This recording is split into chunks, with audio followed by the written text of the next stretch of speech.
Carbohydrate, স্বাস্থ্যকর fat, প্রোটিনের পাশাপাশি শরীর সুস্থ রাখতে ভিটামিনও জরুরি। তবে আপনার শরীরে ভিটামিনের চাহিদা কতটা তা চিকিৎসকই বলতে পারবেন।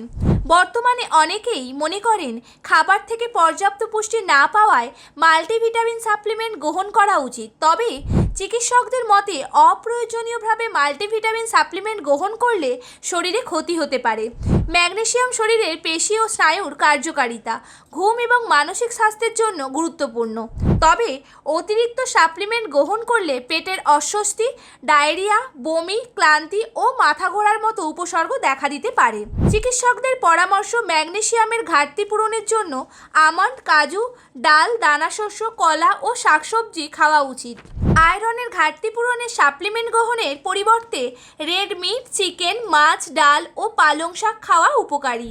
আয়রনের সাপ্লিমেন্ট গ্রহণ করলে কোষ্ঠকাঠিন্য, বমি ভাব, ডায়রিয়া ও কালো মলের মতো পার্শ্ব প্রতিক্রিয়া দেখা দিতে পারে। ভিটামিন সি এর ঘাটতি পূরণের জন্য লেবু জাতীয় ফল, পেয়ারা ও আম খাওয়া যেতে পারে। এই ফলগুলোতে প্রাকৃতিকভাবে ভিটামিন সি বিদ্যমান, যা সাপ্লিমেন্টের পরিবর্তে গ্রহণ করা নিরাপদ ও উপকারী। চিকিৎসক ও পুষ্টিবিদদের মতে সুষম আহারই শরীরের সমস্ত পুষ্টির চাহিদা পূরণ করতে সক্ষম। রোজকার খাবারের ভাত, ডাল, শাকসবজি, মাছ, মাংস বা ডিম অন্তর্ভুক্ত থাকলে অতিরিক্ত সাপ্লিমেন্টের প্রয়োজন হয় না।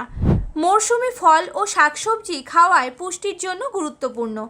অপ্রয়োজনীয়ভাবে সাপ্লিমেন্ট গ্রহণের পরিবর্তে সুষম ও প্রাকৃতিক খাদ্যাভ্যাস গড়ে তোলা উচিত। যদি শরীরে পুষ্টির ঘাটতির লক্ষণ দেখা যায় তবে অবশ্যই চিকিৎসকের পরামর্শ নিয়ে প্রয়োজনীয় পরীক্ষা নিরীক্ষা করে সঠিক ব্যবস্থা গ্রহণ করা উচিত। এই ভিডিওটি যদি উপকারী মনে হয় তাহলে লাইক ও শেয়ার করতে ভুলবেন না।